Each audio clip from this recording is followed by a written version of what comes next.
Hi all, Namaste, welcome to my channel. Hope all of you are doing great. If you are new to my video, please do like, share and subscribe to my channel. And don't forget to hit the bell icon. Let's get started with today's recipe. आजको हाम्रो recipe चीज potato र potato wage हो।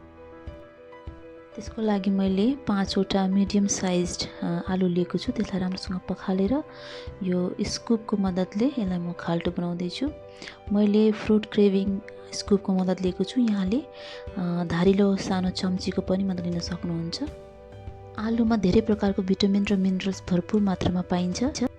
आलुमा पाइने iron, potassium, calcium, magnesium र जिङ्कले हाम्रो हड्डीको बनावटमा र यसलाई बलियो बनाउनमा मद्दत गर्छ। आलुमा पाइने पोटासियम, क्याल्सियम र म्याग्नेसियमले हाम्रो ब्लड प्रेसरलाई नेचुरली कम गर्न मद्दत गर्छ। यसमा पाइने fibre, potassium, calcium, vitamin C र भिटामिन B6 ले हाम्रो हार्ट हेल्थलाई बेनिफिट गर्छ। आलुमा पाइने फोलेटले धेरै किसिमको क्यान्सरबाट पनि हामीलाई बचाउँछ।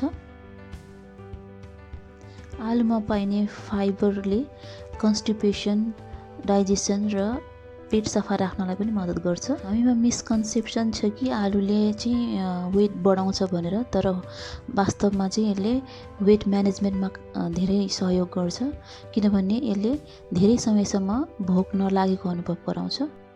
आलु हाम्रो स्किनको लागि पनि धेरै राम्रो हुन्छ, किनभने यसमा पाइने भिटामिन सीले सनबर्न, ब्ल्याक स्पट, डार्क सर्कलहरू हटाउनमा मद्दत गर्छ।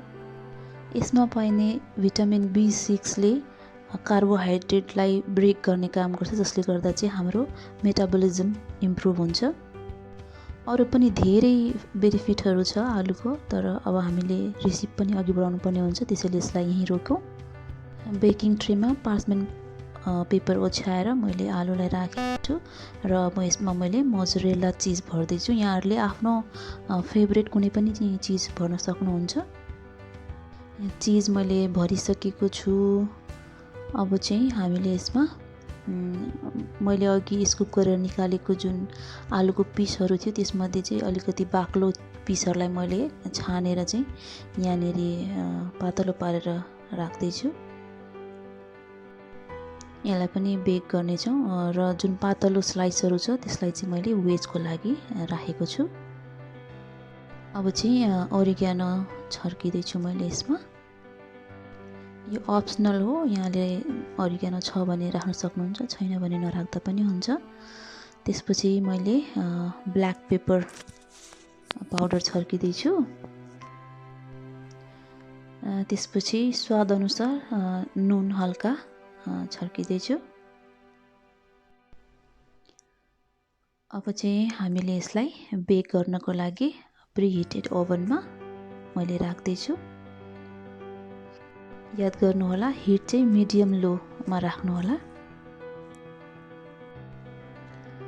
करिब 10 मिनटपछि मैले चेक गर्दैछु र टुथपिकले घोचेर हेर्दा यो लगभग पाकिसकेको छ। अब यसलाई एकछिन पाक्न छोडिदिएर अब वेजको तयारीतिर लाग्दैछु म।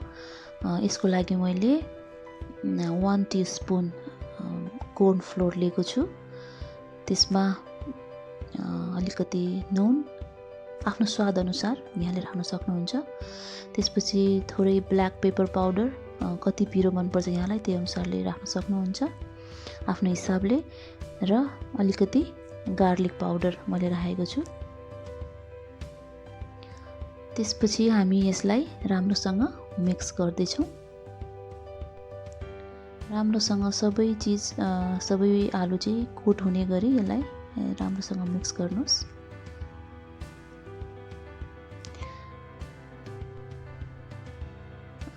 अब चाहिँ हाम्रो पोट्याटो चिज लगभग रेडी छ जस्तो छ। यो राम्रोसँग बेक भइसकेको छ। अब यो वेजलाई चाहिँ तातेको तेलमा एक एक गर्दै तार्दैछु मैले डिप फ्राई। याद गर्नुहोला, यो वेज राख्दाखेरि चाहिँ एउटा एउटा पिस गर्दै राख्नु होला, नत्र भने टाँसिने सम्भावना हुन्छ। यो डार्क गोल्डन ब्राउन भइसकेपछि चाहिँ भइसकेको हुन्छ। र बाँकीलाई पनि त्यही प्रोसेस फलो गरेर रिपिट गर्ने। मैले कनोला ओइल युज गरेको छु जुन चाहिँ एकदम लाइट र हेल्दी हुन्छ। यो एकदमै क्रिस्पी र क्रन्ची हुन्छ, खाँदाखेरि सबैलाई मनपर्छ, तर स्पेसली बच्चाहरूलाई चाहिँ धेरै मनपर्छ। पाहुनाहरू आउँदाखेरि यो राम्रो हुन्छ। यसलाई हामीले साइड डिसको रूपमा या स्न्याकको रूपमा खान सक्छौँ। Hope you like the video. Thanks for watching. See you soon in the next video. Until then, eat healthy, think positive, and take care. Bye bye.